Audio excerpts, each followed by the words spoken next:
ಪ್ರತಿದಿನ ಸೂರ್ಯನ ಉದಯದ ಜೊತೆಗೆ ಹೊಸ ಕಥೆಗಳು ಸೃಷ್ಟಿಯಾಗತ್ತೆ. ಸ್ವಲ್ಪ ಸಂಘರ್ಷ, ಸ್ವಲ್ಪ ಇಚ್ಛೆಗಳು, ಸ್ವಲ್ಪ ಯಾತ್ರೆಗಳು. ಆದರೆ ಎಲ್ಲ ಕಥೆಗಳು ಪರಿಪೂರ್ಣ ಆಗೋದಿಲ್ಲ.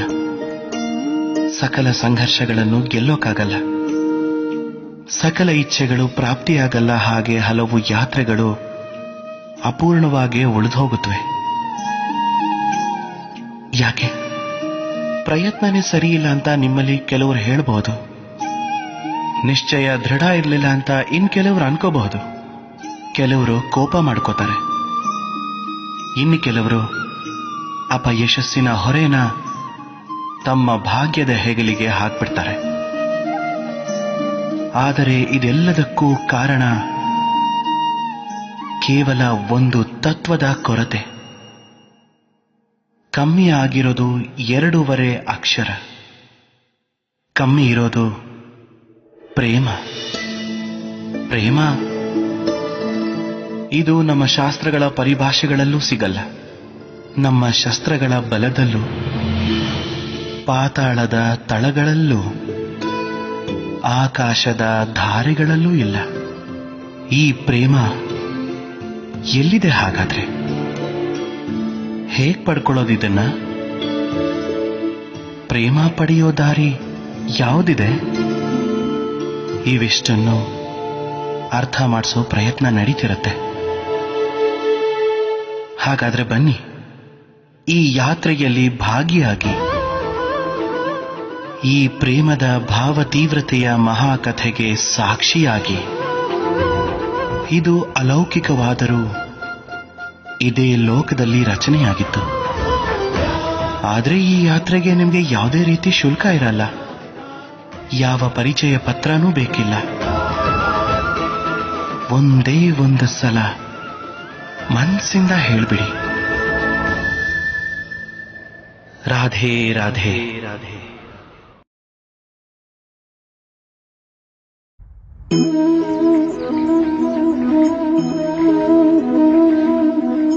ಈ ಮಡಿಕೆ ನೋಡ್ತಿದ್ದೀರಲ್ಲ ನೀವು, ಇದರಲ್ಲಿ ನಾವು ನೀರಿಡ್ತೀವಿ. ಜಲ ಶುದ್ಧ ಜಲ, ತಂಪಾಗಿರೋದು. ಜಲ ಬಾಯಾರಿಕೆ ನೀಗಿಸೋದು. ಆದರೆ ಯೋಚನೆ ಮಾಡಿ, ಈ ಮಡಿಕೆಯ ಮಣ್ಣು ಸರಿ ಇಲ್ಲದೆ ಇದ್ರೆ, ಯಾರು ಇದನ್ನ ಸರಿಯಾಗಿ ನಾದದೇ ಇದ್ರೆ, ಆಕಾರ ಕೊಟ್ಟು ಇದನ್ನ ಅಗ್ನಿಯಲ್ಲಿ ಸರಿಯಾಗಿ ಬೇಯಿಸದೆ ಹೋದ್ರೆ ಆಗೇನಾಗತ್ತೆ?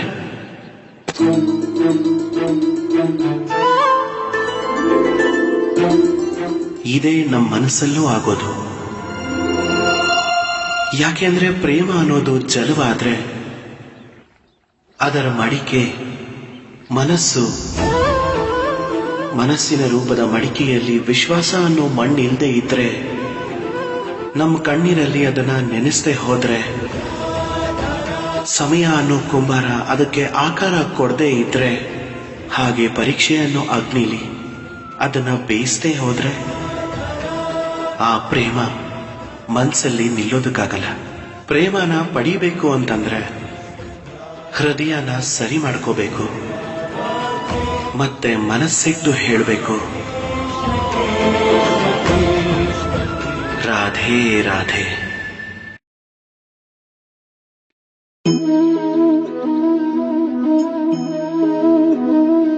ನನ್ನ ಅಕ್ಕಪಕ್ಕದಲ್ಲಿ ಮರಗಳು, ಈ ಪೊದೆಗಳು, ಈ ಹೂವುಗಳು ನೋಡ್ತಿದ್ದೀರಾ ಅಲ್ವಾ? ಎಷ್ಟು ಸುಂದರವಾಗಿದೆ. ಒಂದು ಸಲ ನೀವು ಇದನ್ನು ನೋಡಿದ್ರೆ ನೆನಪಿರುತ್ತೆ. ಇದೇ ಪ್ರಕಾರ ಯಾವಾಗ ಪ್ರೇಮದ ಮಾತು ಬರುತ್ತೋ ಆಗ ಎಲ್ಲರೂ ಮುಖದ ಸ್ಮರಣೆ ಮಾಡ್ಕೋತಾರೆ. ಇಂಥ ಕಣ್ಣು, ಇಂಥ ನಗು, ತಿರುಚಿದ ಹುಬ್ಬು, ಗಾಢವಾದ ಕೂದಲು. ಆದರೆ ಇದೇ ಪ್ರೇಮದ ಅಸ್ತಿತ್ವನ? ಅಲ್ಲ, ಇದು ಆ ಶರೀರದ ಅಸ್ತಿತ್ವ ನಮ್ಮ ಕಣ್ಣುಗಳು ನೋಡಿದ್ದು, ನಮ್ಮ ಮನಸ್ಸು ಸ್ವೀಕಾರ ಮಾಡಿದ್ದು. ಆದರೆ ಪ್ರೇಮ ಬೇರೇನೇ ಇದೆ. ಪ್ರೇಮ ಆ ವಾಯುವಿನ ಥರ ನಮ್ಮ ಕಣ್ಣಿಗೆ ಕಾಣಿಸ್ದೇ ಇರೋದು, ಆದರೆ ಅದೇ ನಮಗೆ ಜೀವನ ಕೊಡೋದು. ಜಗತ್ತು ಯಾವುದಾದರೂ ಸ್ತ್ರೀಯನ್ನ ಕುರೂಪಿ ಅನ್ಬಹುದು. ಯಾಕೆ ಅಂದ್ರೆ ಅದು ಅವಳನ್ನ ಭೌತಿಕ ಕಣ್ಣಿಂದ ನೋಡುತ್ತೆ. ಆದರೆ ಅವಳ ಸಂತಾನ ಅವಳನ್ನ ಜಗತ್ತಿನಲ್ಲಿ ಸುಂದರ ಅನ್ಕೊಳ್ಳುತ್ತೆ. ಯಾಕೆ ಅಂದ್ರೆ ಅದು ಭಾವದಲ್ಲಿ ಸೇರಿರೋದು. ಭೌತಿಕ ಕಣ್ಣಿಂದ ನೋಡಿದ್ರೆ ಬೇಕಾದ್ದನ್ನ ಗುರುತಿಸೋಕಾಗಲ್ಲ. ರಾಧಾ ನನ್ನನ್ನ ಹೇಗೆ ಗುರುತಿಸ್ಲಿಲ್ವೋ ಹಾಗೆ. ಅದಕ್ಕೆ ನೀವು ಪ್ರೇಮನ ನೋಡ್ಬೇಕು ಅಂದ್ರೆ ಮನದ ಕಣ್ಣು ತೆಗಿಬೇಕು. ಹಾಗೆ ಪ್ರೇಮದಿಂದ ಹೇಳಬೇಕು, ರಾಧೆ ರಾಧೆ.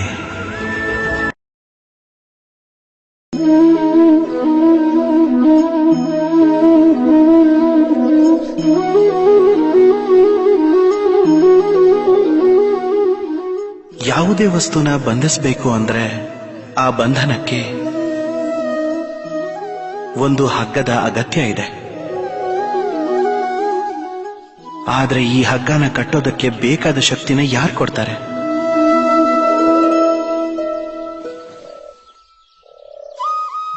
ಈ ದಾರಗಳು, ಇವೆಲ್ಲ ಸೇರಿ ಆ ಹಗ್ಗ ಆಗಿದೆ.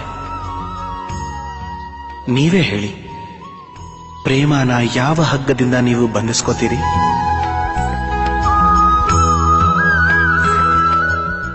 ಪ್ರೇಮ ಕಟ್ಟು ಬೀಳೋದು ವಿಶ್ವಾಸಕ್ಕೆ.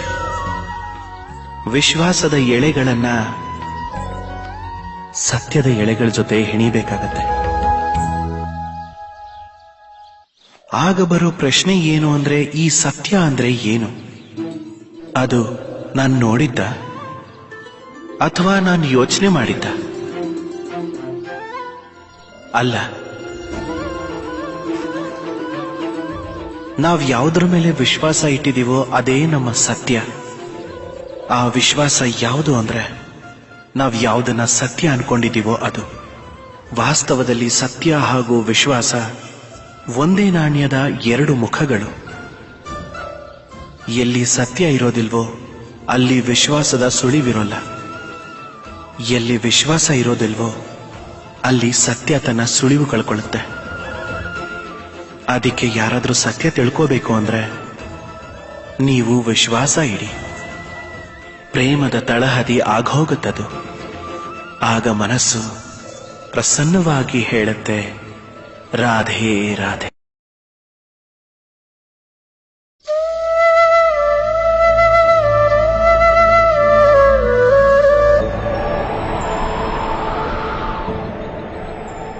ಯಾವಾಗ್ಲೂ ಪ್ರೇಮದ ಮಾತು ಬಂದ್ರೆ ನಮ್ಮೆಲ್ಲರ ಮನಸ್ಸಲ್ಲೂ ಮೊದಲು ಒಬ್ಬ ನಾಯಕ ಹಾಗೂ ನಾಯಕಿಯ ಚಿತ್ರ ಬಂದ್ಬಿಡುತ್ತೆ.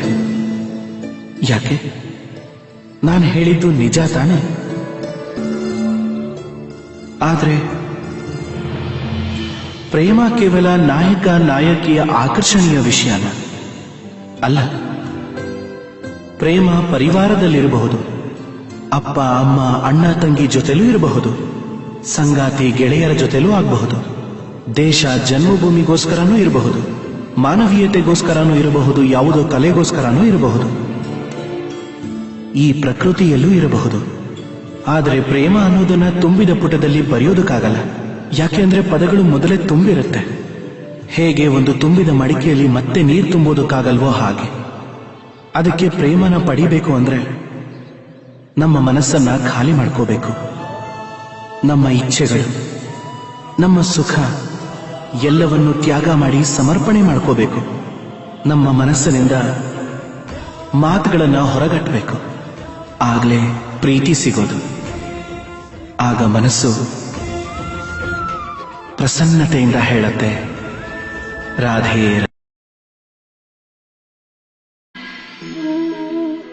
ಪ್ರೇಮ ಪ್ರೇಮ ವಿಧಿಯ ಒಂದು ಸರ್ವ ಸುಂದರ ಕೃತಿ. ನಾವು ಎಲ್ಲ ಕೃತಿಗಳನ್ನು ಜೋಪಾನವಾಗಿ ಇಟ್ಕೋಬೇಕಾಗತ್ತೆ. ಇಲ್ಲಿರೋ ಈ ಮೂರ್ತಿಯನ್ನೇ ನೋಡಿ. ಕಲಾವಿದ ಇದನ್ನ ಸೃಷ್ಟಿ ಮಾಡಿದಾಗ ಇದು ಬಹಳ ಸುಂದರವಾಗಿತ್ತು. ಆಮೇಲೆ ಈ ಮೂರ್ತಿನ ಜೋಪಾನ ಮಾಡಲಿಲ್ಲ. ಆದ್ರೆ ಇದರ ಯಜಮಾನ ಈ ಮೂರ್ತಿನ ಸರಿಯಾಗಿ ನೋಡ್ಕೊಳ್ಳಿಲ್ಲ. ಈಗ ಈ ಮೂರ್ತಿ ಅಸಹ್ಯ ಅನ್ನೋ ಹಾಗಾಗಿದೆ. ಇದೇ ತರ ಕೇವಲ ಹೇಳೋದ್ರಿಂದ ಪ್ರೇಮ ಆಗೋದಿಲ್ಲ. ಇದಕ್ಕೆ ನೀವು ನಿಮ್ಮ ಕರ್ತವ್ಯಗಳನ್ನು ಪೂರ್ತಿ ಮಾಡಬೇಕಾಗತ್ತೆ. ದೇಶದ ರಕ್ಷಣೆ, ಪರಿವಾರ ಸಂಬಂಧಿಗಳ ಕ್ಷೇಮ, ಸಂತಾನಕ್ಕೆ ಸಂಸ್ಕಾರ, ಜೀವನ ಸಂಗಾತಿಗೆ ಆಭಾರ. ಈ ಕರ್ತವ್ಯಗಳನ್ನು ನೀವು ಮಾಡದೆ ಹೋದ್ರೆ ಪ್ರೇಮದಿಂದ ದೂರವಾಗ್ತಾ ಹೋಗ್ತೀರಿ. ನಿಮಗೆ ಪ್ರೇಮದ ಅಮೃತ ದಕ್ಕಬೇಕು ಅಂದ್ರೆ ನೀವು ಕರ್ತವ್ಯದ ಬೊಗಸೆ ಒಡ್ಬೇಕು. ಅದಕ್ಕೆ ಮನಸ್ಸಿಂದ ಹೇಳಬೇಕು, ರಾಧೆ ರಾಧೆ. ಪ್ರೇಮ ಪ್ರಪಂಚದ ಎಲ್ಲಕ್ಕಿಂತ ಪವಿತ್ರ ಬಂಧನ. ಆದ್ರೆ ನಿಜ ಏನಂದ್ರೆ ಇದು ಬಂಧನದ ಮುಕ್ತಿ, ಸ್ವಾತಂತ್ರ್ಯ.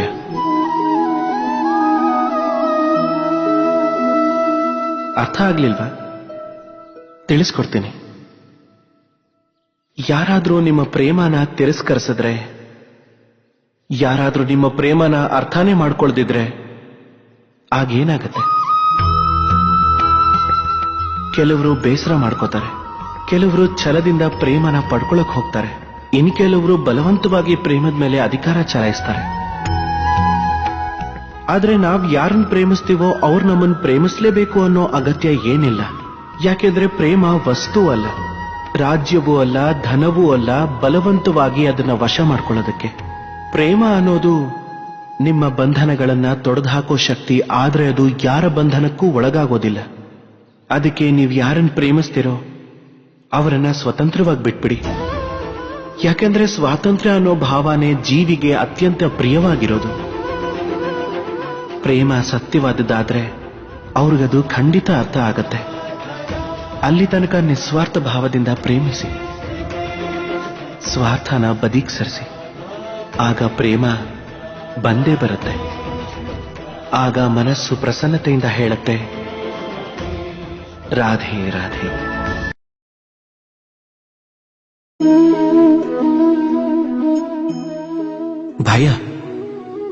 ಭಯ ಎಲ್ರಿಗೂ ಆಗತ್ತೆ. ಅದು ಪಶು ಆಗ್ಲಿ, ಪಕ್ಷಿ ಆಗ್ಲಿ, ಅಥವಾ ಮನುಷ್ಯ.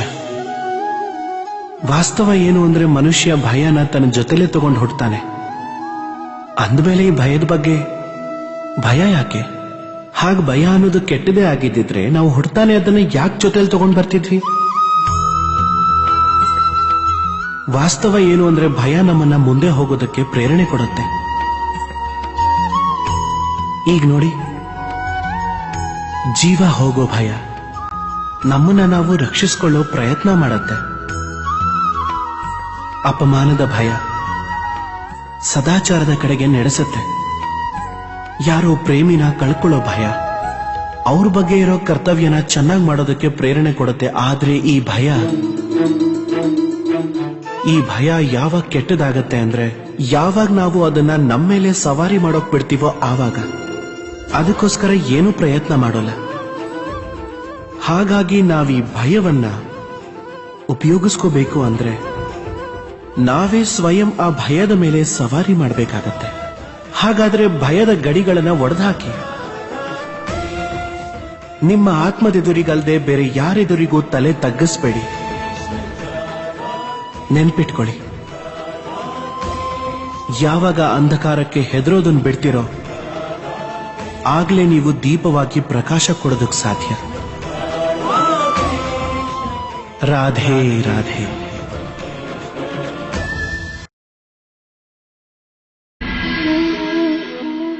ಮನುಷ್ಯನ ಸ್ವಭಾವನೆ ಸಂಪಾದಿಸೋದು, ಸಂಗ್ರಹ ಮಾಡೋದು. ಅದು ಬೇಕಿದ್ರೆ ದುಡ್ಡು, ಹೆಸರು, ಸಂಬಂಧಗಳು ಅಥವಾ ಆನಂದ. ಆದ್ರೆ ನೀವು ಯಾವತ್ತಾದ್ರೂ ಯೋಚನೆ ಮಾಡಿದ್ದೀರಾ ವಿಧಿ ಹೀಗೆ ಸಂಗ್ರಹ ಮಾಡೋ ಬುದ್ಧಿನ ಮನುಷ್ಯನಿಗೆ ಯಾಕೆ ಕೊಟ್ಟಿದೆ ಅಂತ? ಒಂದು ಬೀಜದಿಂದ ಗಿಡ ಹುಟ್ಟುತ್ತೆ, ಅದು ಬೆಳೆದ ಮೇಲೆ ಅದರಲ್ಲಿ ಹಣ್ಣುಗಳು ಸಂಗ್ರಹ ಆಗತ್ತೆ. ಯಾಕೆ? ಅದನ್ನ ತಾನೇ ತಿನ್ಬೇಕು ಅಂತ ಬಿಡುತ್ತಾ ಗಿಡ? ಇಲ್ಲ, ಅದು ಬಿಡೋದು ಹಸಿದ ಜೀವಗಳಿಗೆ ಹಂಚೋಕೆ ಅಂತ. ಈಗ ನೀವು ಕೇಳಬಹುದು, ಅದರಿಂದ ಗಿಡಕ್ಕೆ ಏನ್ ಲಾಭ ಅಂತ. ಲಾಭ ಇದೆ. ಯಾಕೆ ಅಂದ್ರೆ ಯಾವುದು ಹಂಚ್ಕೊಳ್ಳುತ್ತೋ ಅದು ಮಣ್ಣಾಗಲ್ಲ. ಈ ಹಣ್ಣನ್ನ ಯಾರು ತಿಂತಾರೋ ಅವರು ಅದರ ಬೀಜಗಳನ್ನ ವಾತಾವರಣದಲ್ಲಿ ಬಿಸಾಡ್ತಾರೆ. ಅದರಿಂದ ಹುಟ್ಟುತ್ತೆ ಹೊಸ ವೃಕ್ಷ. ಅದರ ಜಾತಿ, ಅದರ ಗುಣ, ಅದರ ಸಿಹಿ ಅಮರ ಆಗೋಗತ್ತೆ. ಅದಕ್ಕೆ ನೆನಪಿಟ್ಕೊಳ್ಳಿ, ಆಸ್ತಿ ಮಾಡೋಕೆ ಒಂದೊಂದು ಕಾಸನ್ನು ಸಂಗ್ರಹ ಮಾಡಬೇಕಾಗತ್ತೆ. ಆದ್ರೆ ಅಮರ ಆಗೋದಕ್ಕೆ ಒಂದೊಂದು ಕ್ಷಣನೂ ಹಂಚಬೇಕಾಗತ್ತೆ. ರಾಧೆ ರಾಧೆ.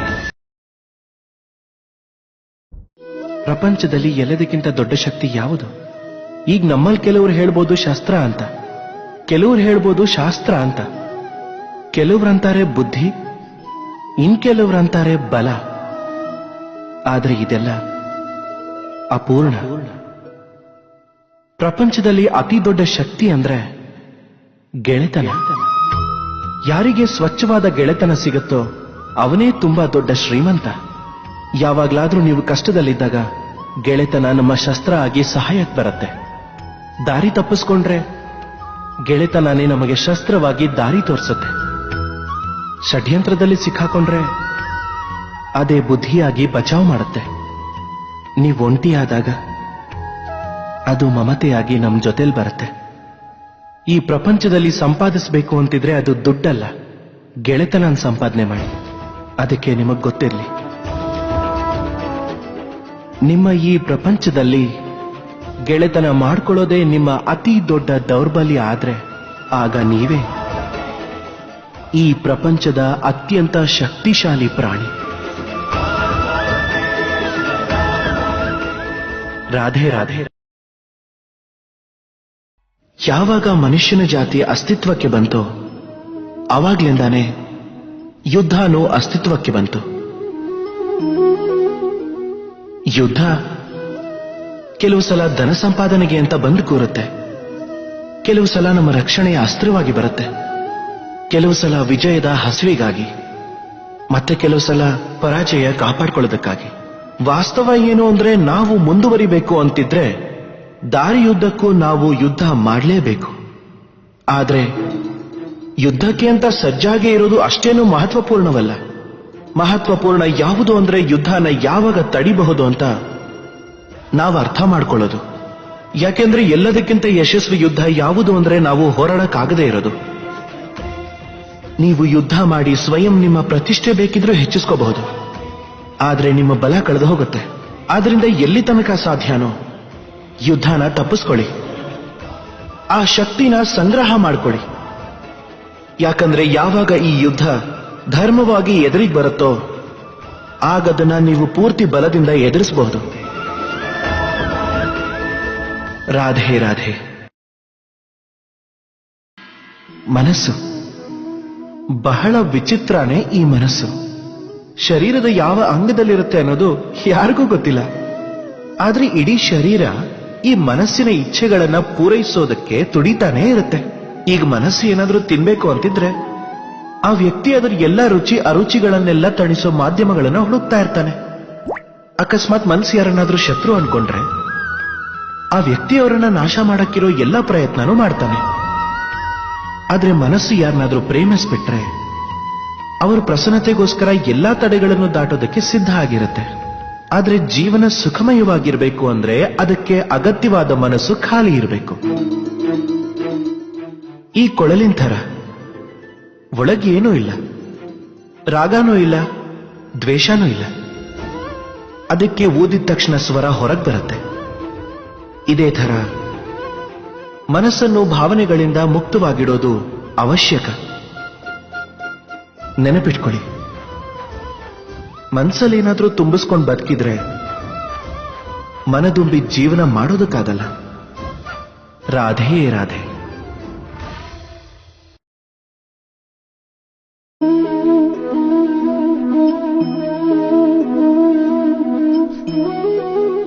ಪ್ರತಿಬಿಂಬ ಎಷ್ಟು ಸುಂದರವಾಗಿತ್ತಲ್ಲ. ಇದಕ್ಕೆ ಕಾರಣ ಏನು? ನನ್ನ ರೂಪ ಚೆನ್ನಾಗಿದೆಯೋ ಅಥವಾ ಈ ನೀರು ಸ್ವಚ್ಛವಾಗಿದೆಯೋ? ಇಲ್ಲ, ಈ ನೀರು ಸ್ಥಿರವಾಗಿದೆ, ಶಾಂತವಾಗಿದೆ.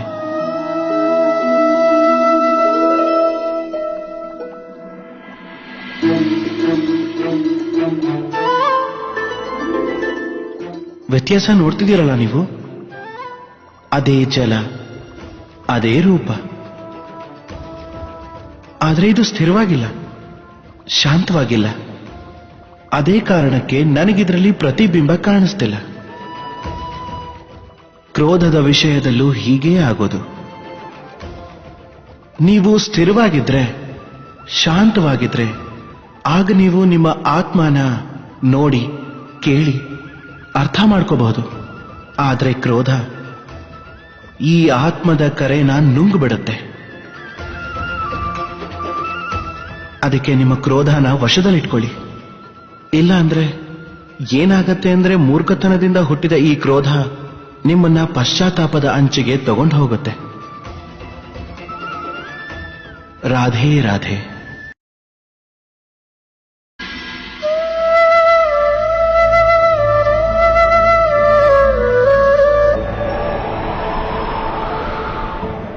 ಒಬ್ಬ ತಂದೆಗೆ ಅವನ ಸಂತಾನ, ಅವನ ಗರ್ವ, ಅವನ ಅಹಂಕಾರ, ಆ ಸಂತಾನಕ್ಕೆ ಅದರ ಅಪ್ಪ, ಅದರ ಆದರ್ಶ, ಅದರ ಪ್ರೇರಣೆ. ಏನು ಹೇಳದೇ ಇದ್ರು ಅಪ್ಪನ್ಗೆ ತನ್ನ ಸಂತಾನದ ಎಲ್ಲ ಇಚ್ಛೆ ಅರ್ಥ ಆಗುತ್ತೆ, ಮತ್ತದನ್ನ ಪೂರ್ತಿ ಮಾಡೋದಕ್ಕೆ ಯತ್ನ ಮಾಡ್ತಾನೆ. ಇನ್ನೊಂದ್ ಕಡೆ ಆ ಸಂತಾನ ತನ್ನ ಅಪ್ಪ ಅಮ್ಮನಿಗೆ ಹೆಮ್ಮೆ ತರೋಕೆ ಯಾವಾಗ್ಲೂ ಪ್ರಯತ್ನ ಮಾಡ್ತಿರತ್ತೆ. ಆದ್ರೆ ಈ ಬಂಧ ಒಂದು ಸ್ಥಾನಕ್ಕೆ ಬಂದು ಮುರಿದು ಹೋಗುತ್ತೆ. ಯಾವಾಗಂದ್ರೆ ಆ ಸಂತಾನ ಸ್ವಯಂ ತನ್ನಿಷ್ಟದ ಜೀವನ ಸಂಗಾತಿನ ನೋಡ್ಕೊಂಡಾಗ. ಯಾಕೆ? ಕಾರಣ ಏನಂದ್ರೆ ಸಂವಾದದ ಕೊರತೆ. ಯಾವಾಗ ಸಂತಾನದ ವಿವಾಹದ ವಿಷಯ ಬರುತ್ತೋ ಆಗ ಅಪ್ಪ ಅಮ್ಮ ಅಂದ್ಕೋತಾರೆ, ಇದ್ರಲ್ಲಿ ಮಕ್ಕಳನ್ನ ಏನ್ ಕೇಳೋದು ಅಂತ, ನಾವೇನವ್ರಿಗೆ ಕೆಟ್ಟದನ್ನ ಬಯಸೋದಿಲ್ವಲ್ಲ ಅಂತ. ಮತ್ ಮಕ್ಕಳು ಅಂದ್ಕೋತಾರೆ ತಮ್ಮ ಸ್ವಂತ ಭವಿಷ್ಯದ ನಿರ್ಧಾರ ತಮ್ಮ ಅಧಿಕಾರ ಅಂತ. ಇಬ್ರು ತಮ್ಮ ತಮ್ಮಲ್ಲೇ ದುಃಖಿಗಳಾಗಿರ್ತಾರೆ ಹೊರತು ಯಾರೂ ಮಾತಾಡಲ್ಲ. ಆಗ್ಬೇಕಾದ್ದೇನೆಂದ್ರೆ ಅಪ್ಪ ಅಮ್ಮ ಪೂರ್ತಿ ಸ್ನೇಹದಿಂದಾನೆ ಮಕ್ಕಳಿಷ್ಟ ಏನು ಅಂತ ಅರ್ಥ ಮಾಡ್ಕೋಬೇಕು. ಹಾಗೆ ಮಕ್ಕಳು ಅಷ್ಟೇ ವಿಶ್ವಾಸದಿಂದ ಅಪ್ಪ ಅಮ್ಮನ ವಿಶ್ವಾಸಕ್ಕೆ ತಗೋಬೇಕಾಗತ್ತೆ. ಒಂದ್ಸಲ ಸಂವಾದ ಮಾಡಿ ನೋಡಿ, ವರ್ತಮಾನ ಭವಿಷ್ಯ ಎರಡೂ ಸರಿ ಹೋಗ್ಬಿಡತ್ತೆ. ಆಗ ಮನಸ್ಸು ಪ್ರಸನ್ನವಾಗಿ ಹೇಳುತ್ತೆ, ರಾಧೆ ರಾಧೆ.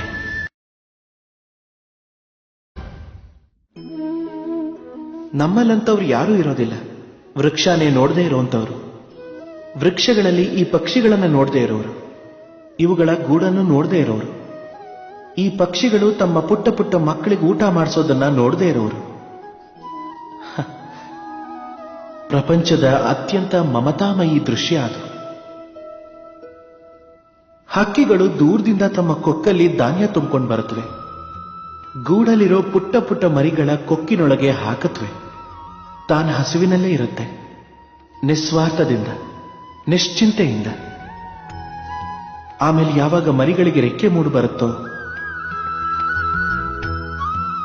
ಆಗ ಅದಕ್ಕೆ ಹಾರೋದನ್ನು ಕಲಿಸುತ್ತವೆ. ಅದಾದ್ಮೇಲೆ ಅವುಗಳಿಗೆ ಸ್ವತಂತ್ರವಾಗಿ ತಮ್ಮ ಜೀವನ ನಡೆಸೋಕ್ ಬಿಟ್ಬಿಡುತ್ತವೆ. ಈ ಆಕಾಶದಲ್ಲಿ ಹಾರ್ಕೊಂಡು ಹೋಗೋಕೆ. ಆದ್ರೆ ನಾವು ಮನುಷ್ಯರು ಏನ್ ಮಾಡ್ತೀವಿ? ಯಾವ ಮಕ್ಕಳನ್ನ ನಾವು ಹಕ್ಕಿಗಳ ತರ ಸಾಕ್ತಿವೋ ಅವರಿಗೆ ರೆಕ್ಕೆ ಬರ್ತಿದ್ದ ಹಾಗೆ ನಾವು ಅವರನ್ನ ಬಂಧಿಸ್ತೀವಿ. ಎಲ್ಲೋ ದೂರ ಹಾರ್ ಹೋಗ್ತಾರೆ ಅನ್ನೋ ಯೋಚನೆಯಿಂದ. ಹಾಗಂತ ಈ ಸ್ಥಿತಿಯಲ್ಲಿ ಅಪ್ಪ ಅಮ್ಮಂಗೆ ಮಕ್ಕಳ ಮೇಲೆ ಪ್ರೇಮ ಇರೋದಿಲ್ಲ ಅಂತಲ್ಲ, ಅಗತ್ಯವಾಗಿರುತ್ತೆ. ಆದ್ರೆ ಇಲ್ಲಿ ಪ್ರೇಮದ ಮೇಲೆ ಮೋಹದ ಭಾರ ಬೀಳುತ್ತೆ. ಇದು ಸ್ವಯಂ ಅವರ ಹಾಗೂ ಮಕ್ಕಳ ಭವಿಷ್ಯದಾರಿಲಿ ಬಾಧೆ ಆಗೋಗುತ್ತೆ. ನಾವು ಕೇವಲ ಜನ್ಮದಾತರು ಅನ್ನೋದನ್ನ ನಾವು ಮರೆತು ಬಿಡ್ತೀವಿ, ಭಾಗ್ಯವಿದಾತರಲ್ಲ ಅನ್ನೋದನ್ನ. ಅಂದ್ರೆ ಪ್ರೇಮದಲ್ಲಿ ಮೋಹ ಬಂದ್ರೆ ಅದು ಪ್ರೇಮ ಅಲ್ಲ, ಸ್ವಾರ್ಥ ಆಗೋಗತ್ತೆ. ಅದಕ್ಕೆ ಪ್ರೇಮನ ಹತ್ರ ಇಟ್ಕೊಳ್ಳಿ, ಮೋಹನ ದೂರ ತಳ್ಳಿ. ಯಾಕೆಂದ್ರೆ ಯಾರನ್ನ ಪ್ರೇಮಿಸ್ತೀವೋ ಅವ್ರ ವಿಕಾಸನ ತಡಿಬಾರ್ದು. ರಾಧೆ. ಸೂರ್ಯನ ಕಿರಣಗಳಿಂದ ಭೂಮಿ ಸುಡುತ್ತೆ, ಆದ್ರೂ ಅದು ತನ್ನ ಜೀವಂತಿಕೆ ಕಳ್ಕೊಳ್ಳೋದಿಲ್ಲ. ಯಾಕೆ? ಕಗ್ಗತ್ತಲ ತಂತ್ರ ರಾತ್ರಿಯಲ್ಲಿ ಕೇವಲ ಒಂದು ಪತರಗುಟ್ಟೋ ದೀಪ ನೋಡ್ಕೊಂಡೇ ವ್ಯಕ್ತಿ ಜೀವಂತವಾಗಿರ್ತಾನೆ. ಯಾಕೆ? ಎಲ್ಲ ಕಡೆ ದುಷ್ಟತನ ನೋಡ್ಕೊಂಡು ಕೂಡ ಮನುಷ್ಯ ಜಾತಿ ಇನ್ನೂ ಅಸ್ತಿತ್ವದಲ್ಲಿ ಯಾಕಿದೆ? ಇವೆಲ್ಲದಕ್ಕೂ ಉತ್ತರ ವಿಶ್ವಾಸ. ಭೂಮಿಗೆ ವಿಶ್ವಾಸ ಇದೆ, ಪ್ರಚಂಡ ಬೇಸಿಗೆ ಆದ್ಮೇಲೂ ಮಳೆ ಬರುತ್ತೆ ಅಂತ. ಅದಕ್ಕೆ ಅದು ತನ್ನ ಜೀವಂತಿಕೆ ಕಳ್ಕೊಳ್ಳಲ್ಲ. ಸೂರ್ಯ ಮತ್ತೆ ಹುಟ್ಟುತ್ತಾನೆ ಅನ್ನೋ ವಿಶ್ವಾಸನೇ ನಮ್ಮನ್ನ ಕೊರೆಯೋ ಕಗ್ಗತ್ತಲ ರಾತ್ರಿಲಿ ಜೀವಂತವಾಗಿಡುತ್ತೆ. ವಿಶ್ವಾಸ ಯಾವಾಗ ಪಾಪ ಹದ್ದು ಮೀರಿ ಹೋಗುತ್ತೋ ಆಗ ನಾನು ಬರ್ತೀನಿ ಅನ್ನೋದು ಒಂದಲ್ಲ ಒಂದು ರೂಪದಲ್ಲಿ ಈ ವಿಶ್ವಾಸ ಅನ್ನೋದೇ ಮನುಷ್ಯನ ಅಸ್ತಿತ್ವವನ್ನ ಉಳಿಸಿಡೋದು. ಹೇಳೋಕೆ ಒಂದು ಕ್ಷಣ ಸಾಕು, ಯೋಚಿಸೋದಕ್ಕೆ ಕೆಲವು ಗಂಟೆಗಳು, ಅರ್ಥ ಮಾಡ್ಕೊಳ್ಳೋಕ್ ಕೂತ್ರೆ ತಿಂಗಳುಗಳು ಕಳೆದು ಹೋಗುತ್ತವೆ. ಮತ್ತದನ್ನ ಸಿದ್ಧ ಮಾಡಿ ತೋರ್ಸಕ್ ಹೊರಟ್ರೆ ಇಡೀ ಜನ್ಮ ಸಾಕಾಗಲ್ಲ. ನಿಮ್ಮೇಲ್ ನೀವು ವಿಶ್ವಾಸ ಇಟ್ಕೊಳ್ಳಿ, ನಿಮ್ ಕರ್ಮದ ಮೇಲೆ ವಿಶ್ವಾಸ ಇಟ್ಕೊಳ್ಳಿ, ಪ್ರೇಮದ ಮೇಲೆ ವಿಶ್ವಾಸ ಇಟ್ಕೊಳ್ಳಿ. ಜೀವನದಲ್ಲಿ ಸುಖ ಅಗತ್ಯವಾಗಿ ಬರುತ್ತೆ. ಆಗ ಮನಸ್ಸು ಪ್ರಸನ್ನವಾಗಿ ಹೇಳುತ್ತೆ, ರಾಧೆ ರಾಧೆ. ಪ್ರಪಂಚದಲ್ಲಿ ಎಲ್ಲಕ್ಕಿಂತ ದೊಡ್ಡದು, ಎಲ್ಲಕ್ಕಿಂತ ಮಹಾನ್ ಜೀವಿ ಯಾವುದು? ಈಗ ನಿಮ್ಮಲ್ಲಿ ಕೆಲವರು ಹೇಳ್ಬೋದು ಮನುಷ್ಯ ಅಂತ, ಕೆಲವರು ಹೇಳ್ತಾರೆ ಸಿಂಹ, ಕೆಲವರು ಆನೆ ಅಂತಾರೆ. ಆದ್ರೆ ಅದಲ್ಲ. ಪ್ರಪಂಚದ ಅತಿ ಮಹಾನ್ ಜೀವಿ ಮರ.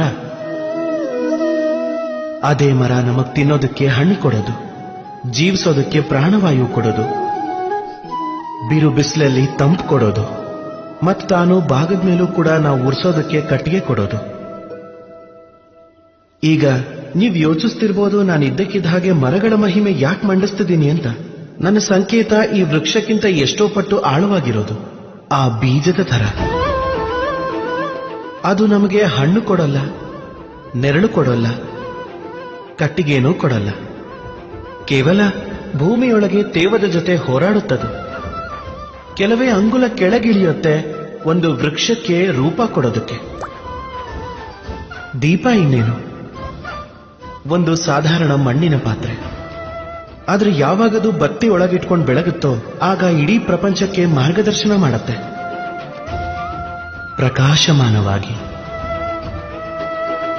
ಈಗ ಅರ್ಥ ಆಯ್ತಾ? ಹಾಗೆ ಪ್ರಕಾಶಮಾನವಾಗಬೇಕು ಅಂದ್ರೆ ಏನಾದ್ರೂ ಮಾಡಬೇಕು. ನೀವು ದೊಡ್ಡೋರೋ ಸಣ್ಣೋರೋ ಅನ್ನೋದ್ರಿಂದ ಏನೂ ವ್ಯತ್ಯಾಸ ಆಗಲ್ಲ. ಏನಾದ್ರೂ ಮಾಡಿದ್ರೆ ಏನಾದ್ರೂ ಆಗ್ತೀವಿ. ನೀವು ನಡೆಯೋಕ್ ಶುರು ಮಾಡಿ, ಒಂದಲ್ಲ ಒಂದ್ ಕಡೆ ತಲುಪ್ತೀರಿ. ತೆಪ್ಪು ಕೂತಿರೋದ್ರಿಂದ ಯಾವತ್ತೂ ಏನೂ ಆಗೋದಿಲ್ಲ. ನೆನಪಿಟ್ಕೊಳ್ಳಿ, ಏನಾದ್ರೂ ಆರಂಭ ಮಾಡೋದಕ್ಕೆ ಮಹಾನ್ ಆಗಿರೋ ಅಗತ್ಯ ಇಲ್ಲ. ಆದ್ರೆ ಮಹಾನ್ ಆಗೋದಕ್ಕೆ ಏನಾದ್ರೂ ಆರಂಭ ಮಾಡೋದು ಅತೀ ಅಗತ್ಯ. ರಾಧೆ ರಾಧೆ.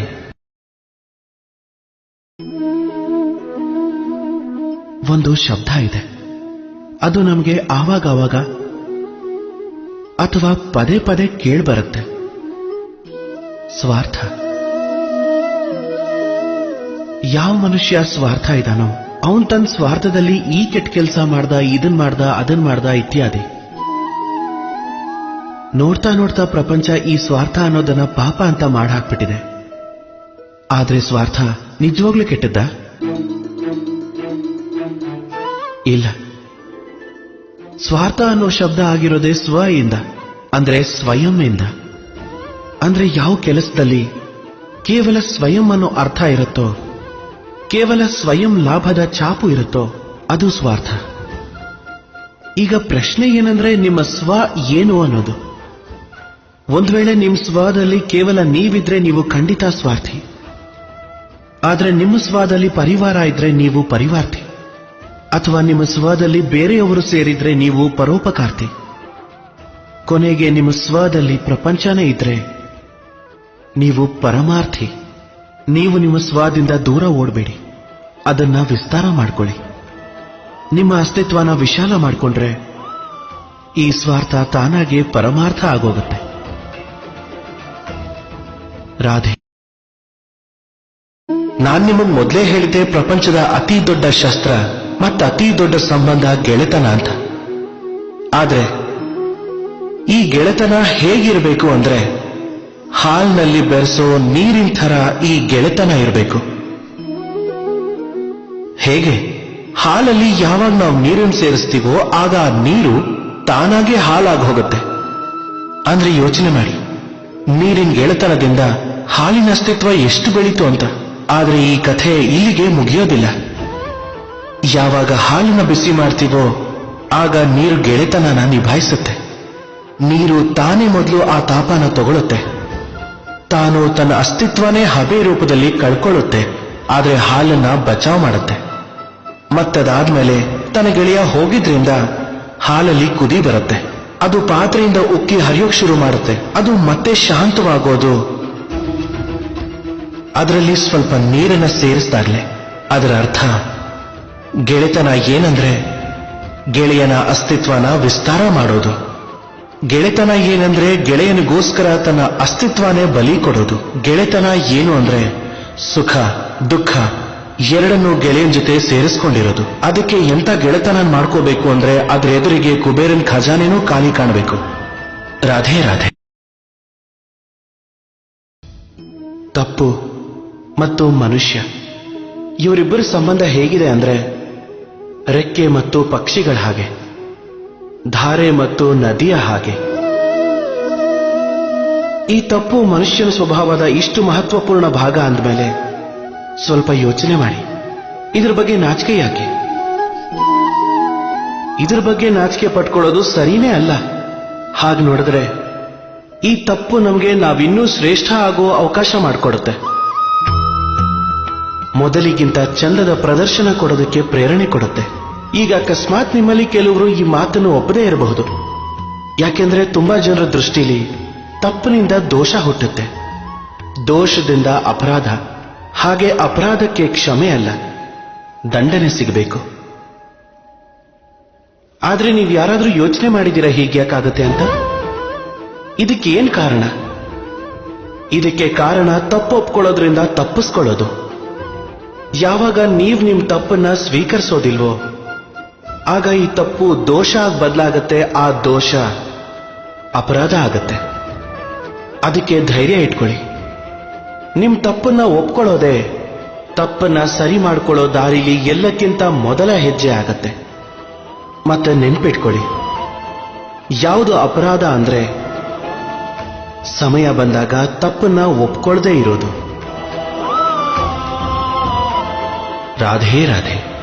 ನಮಗ್ ಬೇರೆ ಯಾವ ವಸ್ತು ಅಥವಾ ಭಾವದ ಪರಿಚಯ ಇರಲಿ ಇಲ್ಲದೆ ಇರಲಿ, ಭಯ ಮತ್ತು ಭವಿಷ್ಯ ಎರಡೂ ನಮ್ಮ ಮನಸ್ಸಲ್ಲಿ ಸದಾ ಇರುತ್ತವೆ. ಇವುಗಳ ಅಸ್ತಿತ್ವನೇ ನಮ್ಮ ಅಸ್ತಿತ್ವದ ಮೇಲೆ ಭಾರವಾಗಿರುತ್ತೆ. ವಿಚಿತ್ರ ಅಲ್ವಾ? ಭಯ ಅನ್ನೋದು ನಿಮಗ್ ಗೊತ್ತಿಲ್ಲದೆ ಇರೋದು, ಅಪರಿಚಿತ ಅದು. ಮತ್ತದೇ ಕಾರಣಕ್ಕೆ ನಮಗ್ ಭಯ ಆಗತ್ತೆ. ಯಾರಿಗ್ ಗೊತ್ತು ಏನಾಗುತ್ತೋ ಅಂತ. ಭವಿಷ್ಯ ಅಂದ್ರೆ ಅದಿನ್ನೂ ಹುಟ್ಟೆ ಇಲ್ಲದೆ ಇರೋದು. ಯಾವ್ದು ಹುಟ್ಟೆ ಇಲ್ವೋ ಅದ್ರ ಬಗ್ಗೆ ಚಿಂತೆ ಯಾಕೆ? ನಿಮ್ಮ ಕೈಯಲ್ಲಿರೋದು ವರ್ತಮಾನ. ವರ್ತಮಾನದ ಕೆಲಸನ ಸ್ವಚ್ಛ ಮನಸ್ಸಿಂದ ಮಾಡಿ. ಹಾಗೆ ಯೋಚನೆ ಮಾಡಿ ನಿಮ್ ಕೆಲಸನ ಇನ್ನೂ ಎಷ್ಟು ಚೆನ್ನಾಗಿ ಮಾಡೋದಕ್ಕೆ ಸಾಧ್ಯ ಇದೆ ಅಂತ.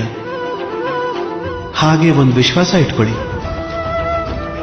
ವರ್ತಮಾನದ ಕೆಲಸನ ಸ್ವಚ್ಛ ಮನಸ್ಸಿಂದ ಮಾಡಿದ್ರೆ ಭಯ ತಾನಾಗೆ ಹೊರಟೋಗುತ್ತೆ.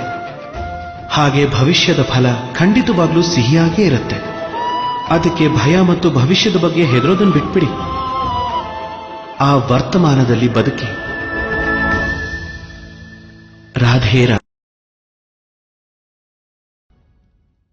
ಪುಸ್ತಕ ಎಷ್ಟು ಚೆನ್ನಾಗಿದೆ ಅಲ್ವಾ? ಸುಂದರವಾದ ಮುಖಪುಟ, ಚಂದವಾಗಿರೋ ಪುಟಗಳು,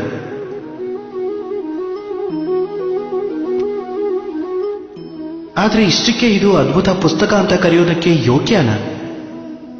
ಇದರಲ್ಲಿ ಬರ್ದಿರೋದೆಲ್ಲ ಸತ್ಯನ, ಪ್ರೇರಣಾದಾಯಕನ, ನಮಗ್ ಮೌಲ್ಯಗಳನ್ನ ಕೊಡೋದ? ಈ ವಿಷಯನ ಅದು ಹೇಗ್ ತಾನೇ ನಿಶ್ಚಯ ಮಾಡೋದು?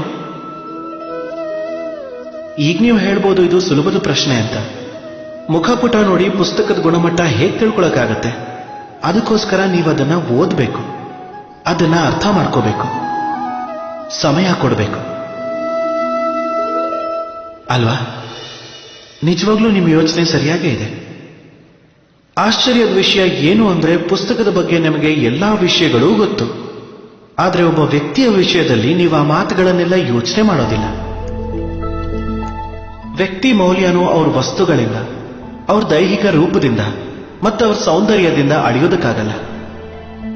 ಅದಕ್ಕೆ ನೀವು ಆ ವ್ಯಕ್ತಿ ಬಗ್ಗೆ ತಿಳ್ಕೋಬೇಕಾಗತ್ತೆ, ಅವರನ್ನ ಅರ್ಥ ಮಾಡ್ಕೋಬೇಕಾಗತ್ತೆ, ಅವ್ರಿಗೆ ಸಮಯ ಕೊಡಬೇಕಾಗತ್ತೆ. ಆದ್ರೆ ನಾವೇನ್ ಮಾಡ್ತೀವಿ? ಉಡುಗೆ, ಬಣ್ಣ, ಸೌಂದರ್ಯ ನೋಡಿ ಆಕರ್ಷಿತರಾಗ್ಬಿಡ್ತೀವಿ, ಅದೇ ಪ್ರೇಮ ಅಂದ್ಕೊಂಡ್ಬಿಡ್ತೀವಿ. ಆಗಾಗ ಯಾರೋ ಒಬ್ರು ಹೇಳೋದನ್ನ ಕೇಳ್ತಾನೆ ಇರ್ತೀವಿ, ಅವ್ರ ಪ್ರೇಮದ ಕಥೆ ವಿಫಲ ಆಗೋಯ್ತು ಅಂತ, ಅವ್ರಿಗೆ ನೋವು ಸಿಕ್ತು ಅಂತ. ಆದ್ರೆ ಇದರಲ್ಲಿ ದೋಷ ಮತ್ಯಾರ್ದೂ ಅಲ್ಲ, ಸ್ವಯಂ ನಿಮ್ದೆ. ನೀವಾ ವ್ಯಕ್ತಿಗೆ ಸಮಯ ಕೊಡ್ಲಿಲ್ಲ, ನೀವಾ ವ್ಯಕ್ತಿ ವಿಚಾರಗಳನ್ನ ಓದ್ಲಿಲ್ಲ. ಪ್ರೇಮ 2 ಕ್ಷಣದಲ್ಲಾಗೋ ಮೃಷ್ಟಾನ್ನ ಅಲ್ಲ. ಅದರ ರುಚಿ ನೋಡ್ಬೇಕು ಅಂದ್ರೆ ನೀವಿಡೀ ಜೀವನ ಸಮಯ ಕೊಡಬೇಕು. ನೀವು ಸಮಯ ಕೊಡಿ, ಒಬ್ರನ್ನೊಬ್ರು ರೂಪದಿಂದಲ್ಲ, ಆತ್ಮದಿಂದ ಸೇರ್ಕೊಳ್ಳಿ. ಈ ಸ್ಥಿತಿಯಲ್ಲೇ ಮನಸ್ಸು ಪ್ರಸನ್ನತೆಯಿಂದ ಹೇಳೋದು ರಾಧೆ ರಾಧೆ.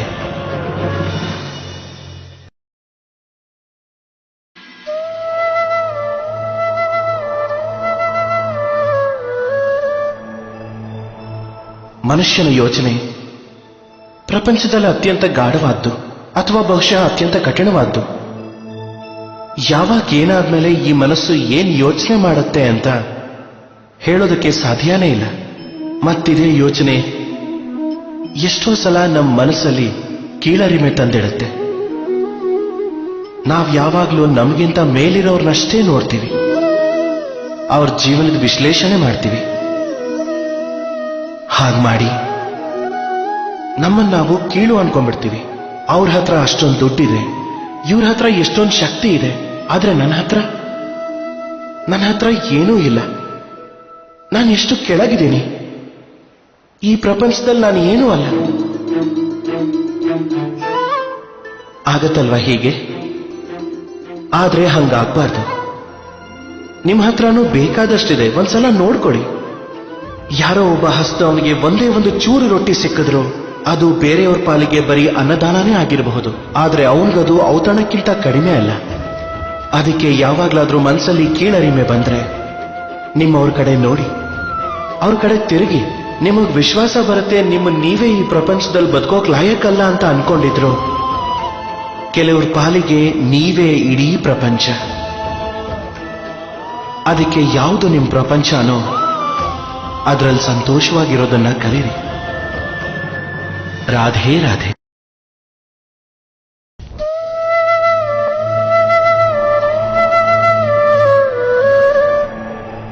ನೀವ್ ಅನ್ಕೊಳ್ತಿದ್ದೀರಾ ಅಲ್ವಾ, ಇವನೇನ್ ಮಾಡ್ತಿದ್ದಾನೆ, ಇವನೇನ್ ಬರೀತಿದ್ದಾನೆ ಅಂತ? ನೋಡ್ತೀರಾ?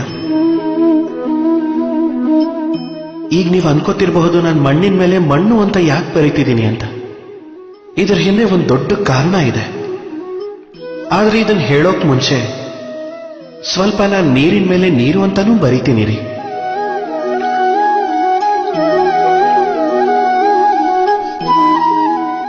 ಏನಾಯ್ತು? ನಾನೇನ್ ಬರುತ್ತೋ ಅದು ನನಗೆ ಯಾಕೆ ಕಾಣಿಸ್ತಿಲ್ಲ? ಹಾಗಾದ್ರೆ ಇಲ್ಲಿದೆ ನಿಮ್ಮ ಮೊದಲನೇ ಪ್ರಶ್ನೆಗೆ ಉತ್ತರ. ಮಣ್ಣಿನ ಮೇಲೆ ಮಣ್ಣು ಅಂತ ಬರೆಯೋದು ಎಷ್ಟು ಸುಲಭನೋ ಅಷ್ಟೇ ಕಷ್ಟ ನೀರಿನ ಮೇಲೆ ನೀರು ಅಂತ ಬರೆಯೋದು. ಸಂಬಂಧಗಳು ಸ್ವಲ್ಪ ಹೀಗೆ ಇರೋದು. ಸಂಬಂಧ ಮಾಡ್ಕೊಳ್ಳುವಾಗ ಮಣ್ಣಿನ ಮೇಲೆ ಬರೆದಷ್ಟೇ ಸುಲಭ, ಆಮೇಲೆ ನಿಭಾಯಿಸುವಾಗ ನೀರಿನ ಮೇಲೆ ಬರೆದಷ್ಟೇ ಕಷ್ಟ. ಈಗ ಪ್ರಶ್ನೆ ಏನ್ ಬರುತ್ತೆ ಅಂದ್ರೆ ನೀರಿನ ಮೇಲೆ ಬರೆಯೋಕ್ ಹೇಗಾಗತ್ತೆ ಅಂತ.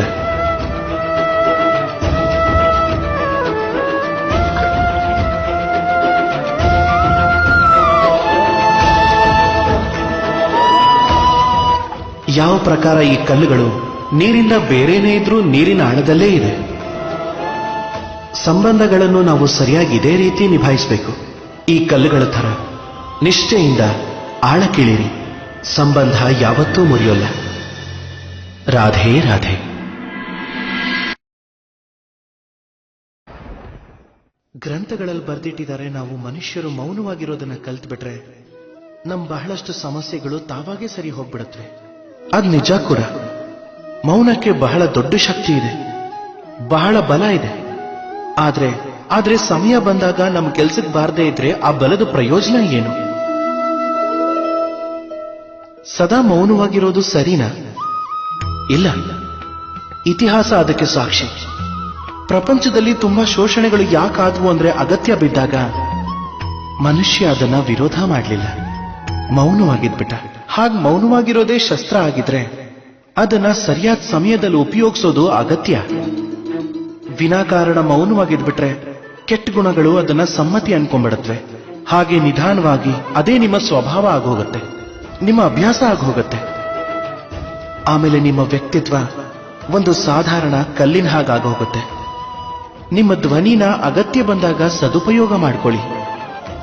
ಧ್ವನಿನ ಯಾವಾಗ ವಶದಲ್ಲಿಟ್ಕೋಬೇಕು ಮತ್ತು ಯಾವಾಗ ಮೌನವಾಗಿರಬಾರ್ದು ಅನ್ನೋದಕ್ಕಿಂತ ಮಹತ್ವಪೂರ್ಣ ಅಂದ್ರೆ ಒಂದು ಅರ್ಥ ಮಾಡ್ಕೊಳ್ಳೋದು, ಅದನ್ನ ಯಾವಾಗ ಮುರಿಬೇಕು ಅಂತ. ರಾಧೆ.